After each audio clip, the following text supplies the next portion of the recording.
Di Nusa Tenggara Timur, mobil pengangkut logistik terhambat saat membawa kotak suara ke Desa Waipaar, Kecamatan Talibura, Sika. Buruknya akses ke desa-desa membuat mobil tidak bisa meneruskan perjalanan.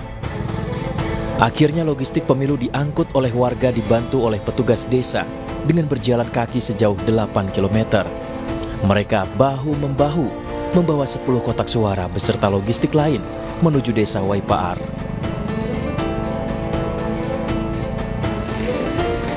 Tidak hanya di Nusa Tenggara Timur, di Gorontalo, Sulawesi Utara, penyaluran logistik ke desa-desa sekitar juga dilakukan dengan berjalan kaki.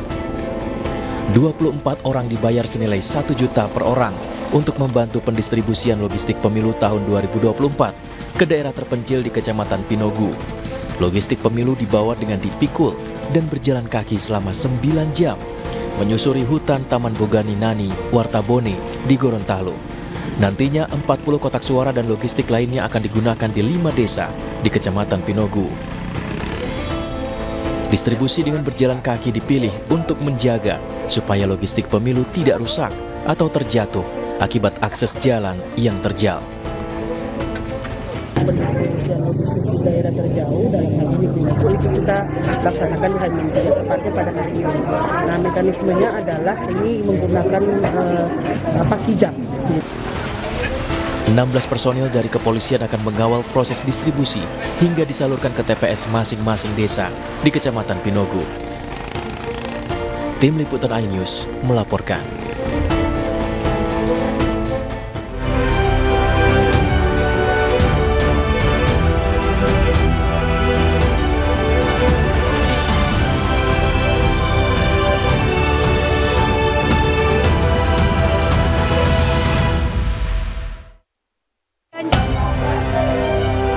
Kejayan memanggil kembali beraksi, mahasiswa dan aktivis bergabung dalam gerakan menyelamatkan demokrasi.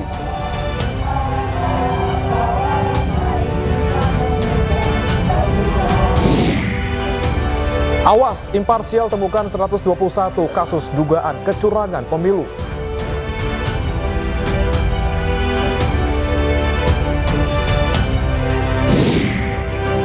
Film dokumenter Dirty Vote gamblang memaparkan dugaan kecurangan pemilu 2024.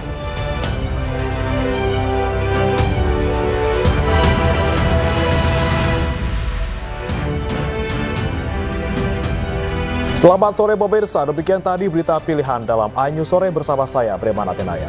Aksi Gejayan memanggil selamatkan demokrasi digelar di Yogyakarta hari ini. Titik kumpul dilakukan di Bundaran UGM dan Long March ke perempatan Jalan Gejayan. Hari-hari esok adalah milik kita, terciptanya masyarakat sejahtera. Mari kita kabarkan di tangan kita, kawan. Mari kita nyanyikan sebuah lagu tentang pemimpin kususuri garis jalan ini. Jaringan masyarakat sipil di daerah istimewa Yogyakarta menggelar aksi di Jalan Gejayan, Sleman, Yogyakarta. Aksi diikuti oleh jaringan Gugat Demokrasi yang terdiri dari beberapa lembaga dan aktivis Yogya yang berhimpun dalam forum Cik Ditiro, Aliansi Rakyat Bergerak, dan Gejayan Memanggil. Aksi mulai dilakukan dari kampus Universitas Islam Indonesia, kemudian menuju ke kantor PP Muhammadiyah dan Bundaran UGM, lalu berakhir ke Jalan Gejayan.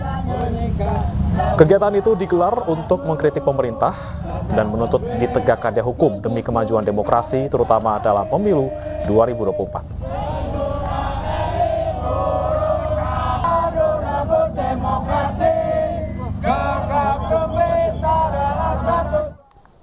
Dan kita akan pantau informasi terkininya bersama rekan kami Gali Wisma yang melaporkan langsung dari Jalan Gejayan, Yogyakarta.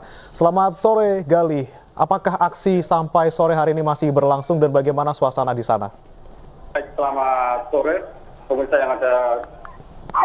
Nah, saat ini aksi Gejayan memanggil yang terdiri dari beberapa aliansi mahasiswa dari berbagai kampus di Yogyakarta dan juga guru besar yang ada dari kampus Yogyakarta masih berlangsung dari tadi pukul 3 sore hingga saat ini. Saat ini ratusan mahasiswa sedang berkumpul di pertigaan Kesayan dari sebelumnya. Start mereka melakukan start dari Bundaran BGM, kemudian long march kurang lebih 2 kilo hingga di pertigaan Kesayan saat ini. Dan saat ini perwakilan dari masing-masing mahasiswa dari masing-masing kampus masih melakukan orasi. Kalau untuk suasananya sendiri, Gali, apakah berlangsung secara baik atau secara tertib? Baik, untuk saat ini aksi penyampaian aspirasi dari ratusan mahasiswa yang ada di Jakarta masih berlangsung secara kondusif, tertib. Dari tadi setelah long march dari Bundaran UGM hingga saat ini sudah di garis finish di pertigaan pertigaan Colombo. Ya, bisa dilihat saat ini para mahasiswa sedang menyanyikan atau menyalakan orasinya. Bisa dilihat. Selain itu juga tadi juga ada aksi dari mahasiswa dengan simbolis memecahkan kendi sebagai wujud atau bentuk penyampaian aspirasi untuk menyampaikan aspirasi untuk mengadili Jokowi dan kroni-kroninya. Selain itu juga para mahasiswa juga membawa kentongan dan mereka bunyikan sepanjang jalan sebagai bentuk simbolis bahwasannya demokrasi Indonesia sedang dia baik-baik saja. Ya, Gali, kalau untuk poin-poin tuntutan yang mereka sampaikan pada sore hari ini apa saja? Baik, untuk beberapa tuntutan yang masih sampaikan, salah satunya adalah merevisi pemilu dan pemilu, kemudian juga adili Jokowi dalam kroni-kroninya dan juga untuk menuntut permintaan maaf para intelektual ataupun budayawan yang mendukung para paslon. Baik, Gali, kalau Anda bisa gambarkan kembali sekarang, apakah aksi yang dilakukan ini memang benar menutup jalan dan bagaimana kelangsungan ataupun lalu lintas yang ada di sana, apakah dialihkan atau seperti apa? Baik, untuk saat ini para mahasiswa ini sedang muncul mendengarkan orasi dari perwakilan mahasiswa di pertigaan Jalan Kejayan. Dan Jalan Kejayan tadi sedang ditutup, kemudian arah lalu lintas sedang dialihkan yang sudah diatur oleh pihak kepolisian. Ya, Gali, sampai pukul berapa sekiranya mahasiswa ini berkumpul di Jalan Gejayan? Apakah akan selesai sebelum pukul 6 ataupun maghrib?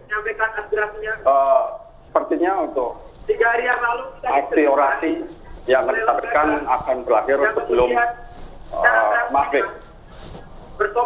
Baik, Gali, bisa Anda sampaikan kembali dari mana saja pihak yang mengikuti aksi saat ini, apakah campuran dari beberapa kampus maupun dari organisasi? Ya, dari mahasiswa yang terjun dalam aksi kegiatan memanggil kali ini terdiri dari beberapa kampus di Yogyakarta seperti UGM, UI, kemudian UMY dan beberapa kampus lainnya, dan juga mendapat juga guru-guru besar yang turun langsung ke dalam menyuarakan aspirasi bersama para mahasiswa. Assalamualaikum warahmatullahi wabarakatuh. Yang tadi tempat saya wawancari salah satu sekitar dari UI menyampaikan mereka mewakili dari guru besar lainnya untuk turun ke jalan karena ini adalah momentum yang tepat untuk mengajak para masyarakat melek politik bahwasannya demokrasi Indonesia tidak sedang baik-baik. Baik, terima kasih Gali Wisma melaporkan langsung dari perempatan Jalan Gejayan Yogyakarta. Selamat bertugas kembali. Pemirsa, tim kampanye nasional Prabowo Gibran menyatakan keberatan dan menyebut fitnah kumpulan data dan paparan para pakar dalam film dokumenter explanatory Dirty Vote. Sementara tim pemenangan Anies Mohaimin dan Ganjar Mahfud menilai paparan data dan temuan dalam film tersebut valid dan bisa menjadi pendidikan politik.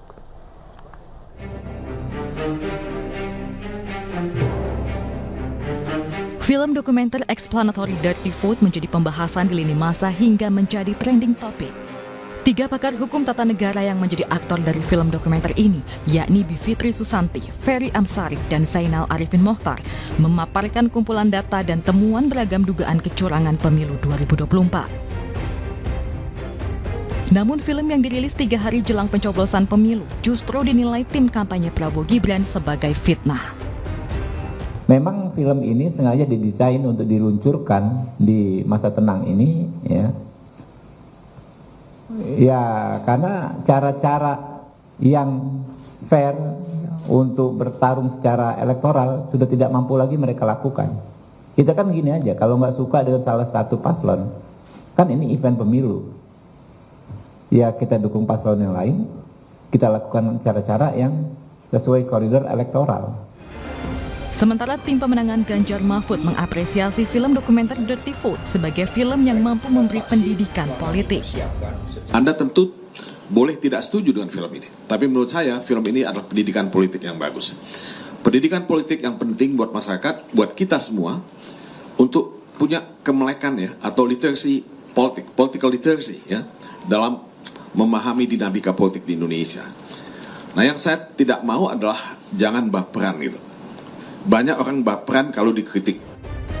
Juru bicara Timnas Anies Muhaimin Iwan Tarigan menilai paparan para pakar hukum tata negara dalam film Dirty Food sesuai dengan fakta. Data yang terhimpun valid dan runut sehingga sulit dikatakan sebagai fitnah. Kurang dari 24 jam film dokumenter garapan Dandi Laksono melalui rumah produksi Watchdog ditonton lebih dari 1 juta kali. Tim Liputan iNews melaporkan.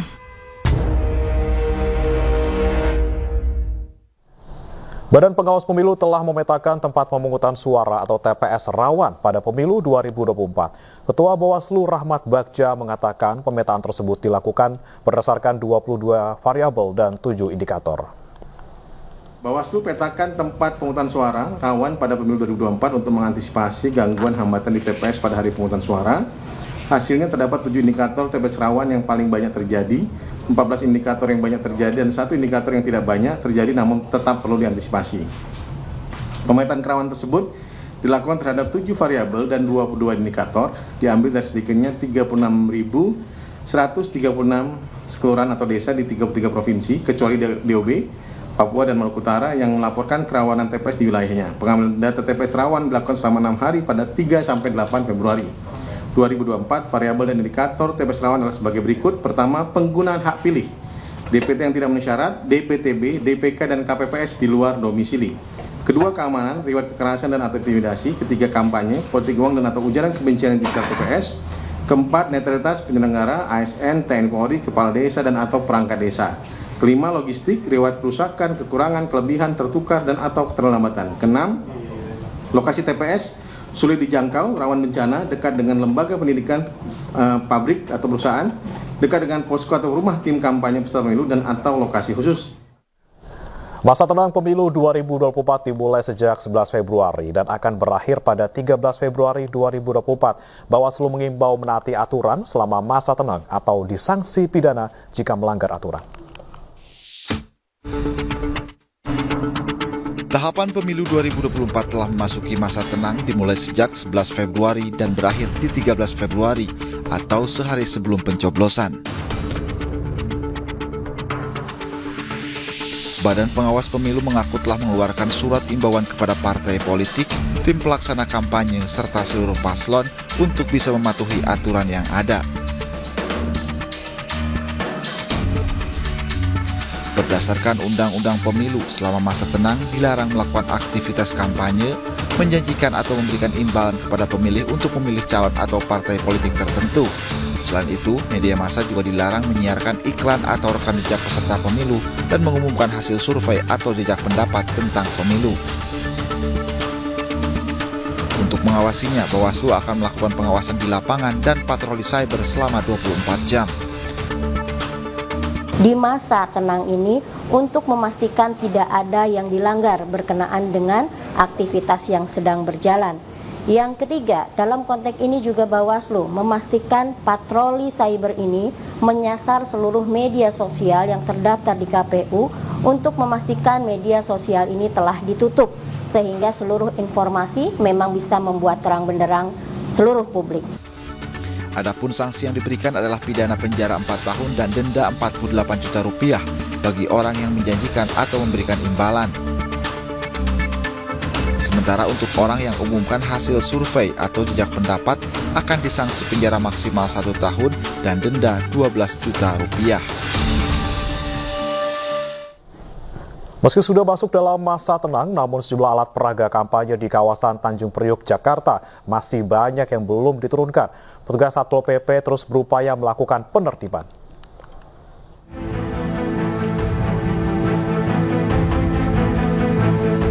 Sejumlah alat peraga kampanye masih ada yang terpasang di kawasan Sunter Agung, Tanjung Priok, Jakarta Utara. Petugas Satpol PP dari Kelurahan Sunter Agung terus melakukan penertiban APK di masa hari tenang pemilu.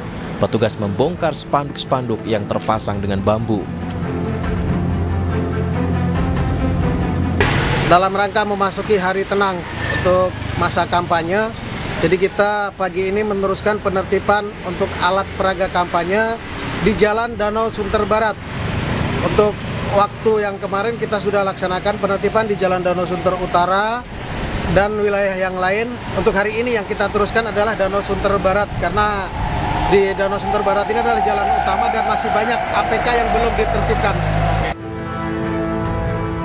Sementara itu, sambil menantikan penertiban penurunan baliho kampanye, pedagang warung di kawasan Sunter Agung memanfaatkan baliho-baliho kampanye tersebut digunakan sebagai alas meja. Ya, berguna juga sih buat alas apa juga. Buat alas? Biar nggak terkena air atau gimana, Bu? Air, kayak ini di atas meja kan bisa alas. Kayak buat di atas meja seperti ini contohnya. Jadi berguna juga sih. Jadiin alas ya, Bu ya?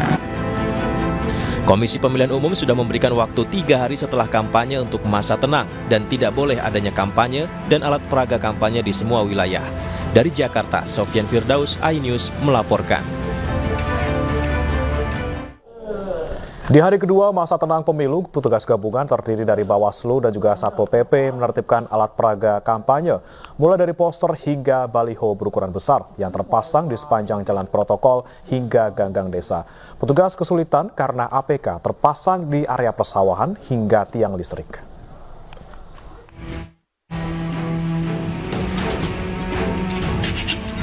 Satu persatu alat peraga kampanye yang terpasang di setiap sudut jalan hingga ke desa-desa dicopot oleh petugas pengawas pemilu.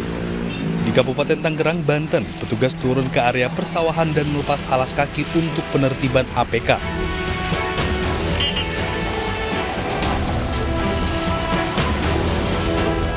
Penertiban APK dilakukan sejak dimulainya masa tenang kampanye pada 11 Februari hingga 13 Februari.